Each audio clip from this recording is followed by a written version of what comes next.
we are out here. It's the middle of July. It's over 90 degrees Fahrenheit. It's definitely hot, so I've got the boat sitting in the shade. I'm going to take out for the very first time my E1 RaceBird. This is a 1/14th scale of the official Team Miami E1 RaceBird. I'll put a link in the description if you want to know more about what this is, but essentially there are hydrofoil boats with all electric power plants. And then I brought out the Valverin. And then I brought out an oldie but goodie, my Candy. But we're going to run this guy for the first time. So let's get it in the water. All right, so there she is, just sitting there. Let's get her moving. Once we get up to speed, it'll get up on the foils.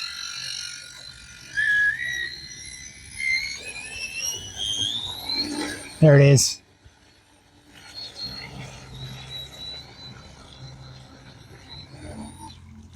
Uh-oh.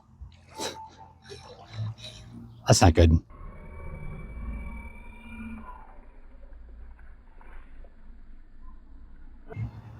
Reeling her back in with the fishing pole with the tennis ball on it. Not a great start, but we'll try it again.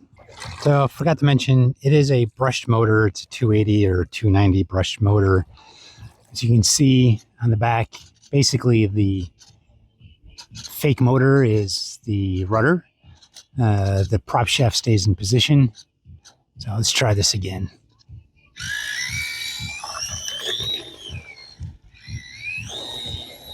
It is a water-cooled motor.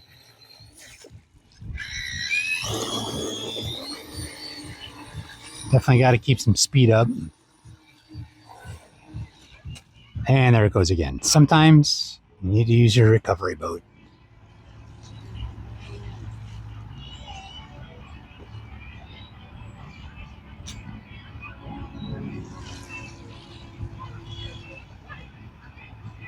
As you saw from the video, there were some issues running the E1 RaceBird.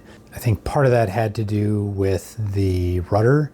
I had the trim set as far one direction as I could, and I was still trying to compensate while driving it, just to keep it going straight. But as you saw, whether it was turning or even in some cases just mostly going straight, the foil this part would get into the water and then it would just roll it over.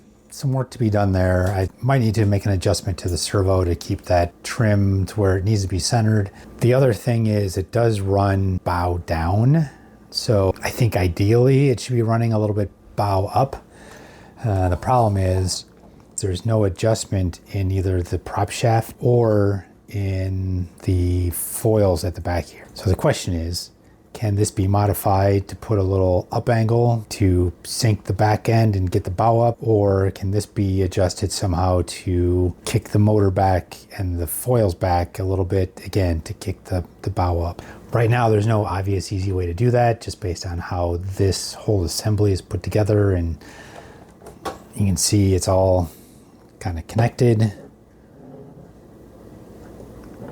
So it's going to require some work to figure that out. Now the other option is I can put a brushless system in this. Now I have seen some videos where people have put brushless motors in, and I actually had one person reply to my original video when I introduced the RaceBird here, said they were able to put a brushless motor in and it runs great. So maybe it's just it needs a little more power.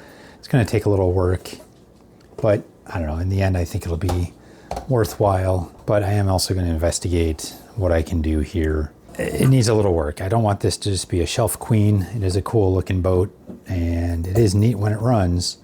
Just got to get it to run better. After my initial run, a little disappointed in more than a little disappointed in the running, but it looks too cool to ignore. So I guess I got a project for the winter. So eventually there will be more to come on this as I figure out either how to run it or get it upgraded.